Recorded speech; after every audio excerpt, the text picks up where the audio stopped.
camino. Quiero dejar de creer, estarme sola y no ver. Me siento cada vez menos viva, derrotada y confundida, sin saber qué hacer.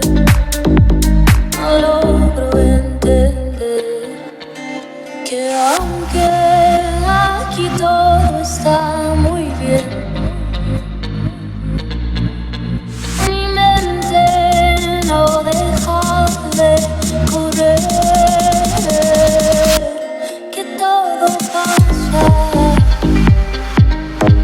que la vida de repente me alcanza, que estoy cansada.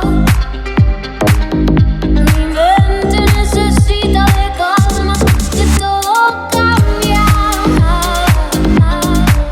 Mi mundo siente que se va a acabar, porque esto ataca.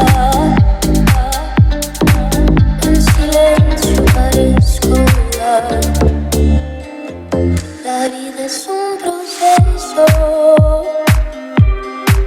cada quien construyendo su reto y al mismo tiempo uno siente rincones inciertos, miro al cielo,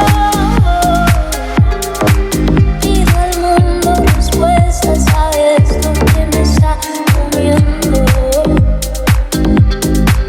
pero vuelvo a escarbar mis adentros, que aunque aquí todo está muy bien,